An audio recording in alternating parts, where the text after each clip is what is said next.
I want something, if we rip the Web3 components out of the game, people complain about it, right? And we're sitting at a 4.8 star rating. Madden's sitting at a 4.7 star. Stop it. Well, now we gamify it, right? You put an AI sports agent into FIFA. Oh, that was just a fun game. I didn't realize it was this crypto stuff. What up, what up? It's Farokh. We're back at NFT Paris, in Paris. I'm here with the homie John Linden, CEO and co-founder. Co-founder of Mythical Games. Yeah. John, what's up, man? How you doing? I'm doing all right. How are you doing, man? I'm good. Back to back to back. It's a busy, crazy day. Yeah, you know the vibes. It's always like that, dude. You know, they work me, man. They do. God damn it. I'm like a puppet here. Like you're in that glass, yeah, wall just like here. the glass. People Everybody's get to watching see you go by, you know? You can see, you can't touch. So, oh, and next. I'm like, fuck. But you're cool. You're cool. Because I actually know your shit. You know?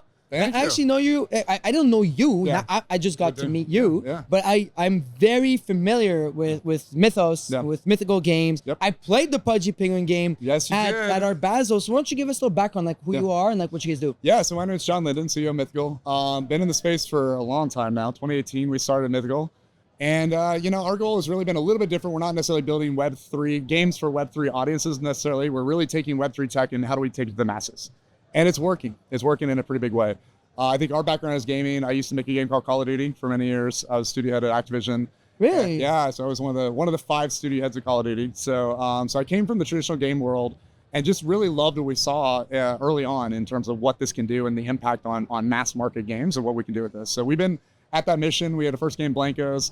Did about 1.5 million players. It really broke down a lot of walls, I think, in gaming. And then NFL's been our big game so far. Rivals, right? Yeah, Rivals. I mean, I think everybody knows what NFL Rivals. Yeah, but you can maybe give a breakdown of what it was and how successful it was. Yeah, it's been good. We just finished season 2. So we have a multi-year contract. We just re-upped with NFL for quite a few more years. And yeah, really, like I said, it's a traditional kind of mobile game. You come in, you build your lineup. They are all technically NFTs behind the scenes. We don't call them that, though. We just kind of say, hey, you have player assets. And you're building your team, you're playing the game, you're playing based off your team, you're leveling them up, all that, but it's a fully tradable economy. And it's been good. You know, I said we've had great reception. We got featured, we were featured in the App Store, I think 2 days ago for the Super Bowl. We've been featured like 7, 8, 9 times now. So shit. Yeah, it's been good. And like I said, with 6.5 million players in the game. And okay, I didn't know it was that big. I know it's big. I didn't know it was that big. Yeah, it's been good. And honestly, for us, we've learned a lot from that game. And we're really excited about the next set of games because every game we're getting stronger and stronger. And I think we're at the point in the industry now that it's not just about this foundational tech. It's really, we know how players are going to react now. So we do things like quick trade where literally you can buy one of the players. If Patrick Mahomes is for sale, you can buy him for $400 on a credit card. You can buy him in crypto, but now you can trade for him as well. And what that does is basically it's creating this cashless transaction for the gamer. So the gamer's like, I'm not going to put $400 on my credit card, but I'll trade for him for other digital assets. And you select other assets, it's real-time pricing them. And then literally I can hit trade and it swaps them. But we actually are we're basically— And that's all on chain? It's all on chain. It's actually in the game. We're the only studio right now that the Apple and Google are letting us do the secondary. I was going to ask. In so the game Apple itself. Lets you do the whole blockchain stuff? We actually helped write the Google NFT policy too. So I mean, we've been early at this stuff and we've been kind of behind the scenes and we've had a lot of history with Google and Apple, stuff like that. I made a game before this called Marvel Strike Force, before Mythical, which I think it grossed over $2 billion in the App Stores. Yeah, okay, you're a big deal. So holy shit. We've done well. We've done well in gaming. You're a billionaire. Yeah. not yet. Not with these crypto prices, but I know. Maybe eventually. I mean, if you had Bitcoin, you would be. I know. Okay, yeah. So tell me more about the blockchain, right? So it's all on Mythos? It's all on Mythos. So we have our own chain. And actually, honestly, right now, we're a lot of people don't know this, but we're the second largest by sales volume of all NFTs in the world. So it's Ethereum mainnet. You knew that? Ethereum mainnet, then us, then I think Base, then Solana, then Polygon. So we're bigger than all of them. NFTs, you're the second largest blockchain. All NFTs, yeah, we're the second largest. In terms of sales, we're number 1 in terms of actual transactions. Some figures. So I think in the last 7 days, I want to say Ethereum did about 130,000 transactions in 7 days. We did 620,000 in the last 7 days. It's all the games? It's games. It's gamers. And that's what's awesome about what we're doing. Some people in Web3 are like, oh, you're playing to the normies. You're playing to the regular users. What? I love it because they don't think in terms of ebbs and flows of crypto. They just play and they play more and they play more. That's all people want to do. That's what they do. And I think that's what we're doing really well. And like I said, the new games are coming up. I think we're going to take that to an order of magnitude. I think what new games? We got Pudgy coming, which you played. It's actually really good. Like, I'm not a gamer, so I'm really bad at games. You did well. I did okay. Yeah, you did well. I was okay. You know what's funny about games like this? In Call of Duty, we used to have this too. Like the first 48 hours, I loved playing Call of Duty on a new Call of Duty because we actually knew the maps and we were like good. And then 48 hours later, the rest of the world would crush us in our own game, you know? So that's what's going to happen with PUBG too. We're going to be awesome that first 48 hours, and then the community's going to take over, and you're going to see some champions come out of that. But we've been working with Luke on that for a while. We're really excited that game's going to be out, you know, before we know it. It's improved probably 10x since you've seen it. That's crazy because I tried it 2 months ago. Yeah, exactly. And then, so that we're excited about that game. There's going to be a lot of really cool stuff we're doing. We're working with how we bring in PFP holders. We're working with some tournament structures, some esports structures, and things like that. So very excited about PUBG. Also, we got a little game called FIFA Rivals coming. Little game. So I'd say I'm not a gamer, but the only video game I ever played in my life was FIFA, because I was born and raised here and in Canada. And FIFA like 09 all the way up. Well, you know, there's no FIFA game right now. I know it's FC. None. They call it now. FC. Yeah. So we have the only. So literally, think about this: the only FIFA licensed video game in the world right now is a Web3 game that's coming out. So. Yeah, pretty big. It's a big deal. Like, here's another fact for you. So it's a massive deal. It's not like I'm not even uplaying because we're doing this. Yeah, this is a massive deal. But I'll put some numbers on it. So Madden on mobile is about 25 million players a year. Yeah. NFL Rivals is already 6.5 million after 18 months. FIFA though, the old FIFA mobile game in a World Cup year, 500 million players a year on mobile. That's the thing, football with the feet. With the feet. It's much big. That's what people don't understand. Like 2 billion people watch the World Cup final. Absolutely. 500 million to 1 billion people watch the Clásico. Yep. Real Madrid, Barcelona. Yep. On a regular Tuesday. It's a crazy ecosystem. That's what people don't understand. The how big that sport is. It's massive, and it's literally 20 times the size of NFL. Of course. And I love NFL, don't get me wrong. It's amazing, very US focused, a lot of, a great audience. But as soon as you leave the USA, it gets insane. Yeah. And I think what we've done with this concept of quick trades, what we've done with stuff already, you take that on a global audience, you have players in Argentina, you have players in Southeast Asia, they will play the game nonstop on a Web3 game, nonstop, they're going to play it. And you start getting them in that trading economy, transactions will go through the roof. So we've kind of been setting ourselves up for this type of moment. I think this game, I honestly think this game can get to 100 million players.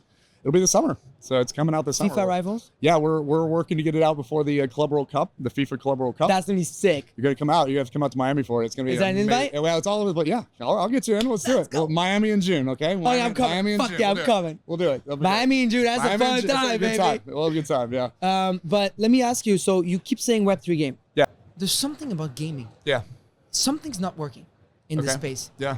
What is it? Like, because people are because you're doing it right. Yeah. And you said because you're not focused on the whole NFT, trying to why is it that like a lot of the Web3 gaming studios just not taking off? Like, why is Web3 gaming becoming such a meme? I think it's two things. One, gaming's fucking hard, dude. It is. It's hard to make a game. It's expensive too. It's expensive. It's hard to make a game. It's harder to ship a game. It's one thing making a prototype. It's a really hard thing to ship a game. Everyone's got a nice trailer, bro. Yeah, everybody's got a... Everybody, for the raise, everybody's got a good trailer. That's the easier part. Still not easy, but still that's the easier part. Shipping a game is very, very difficult. I mean, think about this. In traditional games, companies that have been making games for decades, it's still a 90% failure rate. Yeah. 9 out of 10 will not make it. You know, and you spend $100 million on that shit. Exactly. So you got to be very calculated, and I think there's a lot of great innovation happening. That's cool, but I think we're not getting to real gameplay is really sticky. There's starting to be some games. I think Off the Grid is getting there. I think that's pretty cool. Yeah. There's some other games. I think there's a game, Wildcard Alliance, is going to be coming out. There's some games coming out from real game makers that are going to start shifting that as well. We have one right now. FSL has a game with 6.5 million people, in Asia. So you're starting to see games in the millions of players. I think this year we're going to see games in the tens of millions. I think we got 2 of them. I think we have 2 games that'll hit over 10 million players each this year with PUBG and FIFA. And then what's great too, we have a side of our business we don't talk about a whole lot yet, but we have a whole thing called the Mythical Platform, which is basically game developers can now build on our tech, not just our games. And we have 4 games we've already signed. We haven't announced them yet. But these games, like one of them, their last game had 70 million players. One of them had 85 million players in their last game. Man, these are big numbers. These are big numbers, and they're all now coming. And that's what I'm excited about. These are proven game developers. They've been through that challenge. They've been through the trailer phase. They've been through the shipping phase, but they've also been through the sustainability phase. They've had games that made it and lasted for years in the traditional game market. Now we're bringing those guys in. They know what the hell they're doing, and I think that's awesome. And I'm not trying to say that Web3 don't know what they're doing. I think, but there's a lot of experimentation. And the other big problem I think is there's so much focus on profit, and I think that's wrong. Yeah, that's probably the biggest problem. Yeah, and I'll tell you what we see. So in our game in NFL Rivals, you can play an event, and our top tier cards are called mythical tier cards, right? We don't sell them. You can only earn them in the game. They also happen to be the most expensive to sell in the secondary, because the only way to get these cards is you either played like crazy to get the card, or you bought it from somebody to play like crazy to get the card. So they have a tendency to go for a lot of money. But let's say there's a Travis Kelce card or Jalen Hurts card or something that's the mythical tiered. It might go for $1,000 or $1,500, which in a free-to-play game is a lot of money. You don't see everybody rushing out to sell the card for a profit. You don't see that. You see a few of them. What you see, though, is you see people that it's part of their digital identity. They're like, my collection just went up by $1,500. Exactly. So I think we focus as a general industry on 10x, Wind Moon, oh my all God, that dude. stuff. And what we should be focused about is this is an expression of digital identity, and it means something to people, right? And it's like, cool. The fact that my collection has been valued by the community at these prices, that's the driver, not profit, right? Profits, it's the fact that profit's there is great, but it has to be part of the identity, right?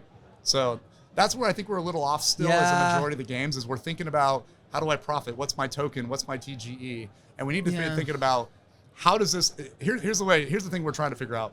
Every game we do, it's like, if I rip the Web3 components out, I want something, if we rip the Web3 components out of the game, people complain about it, right?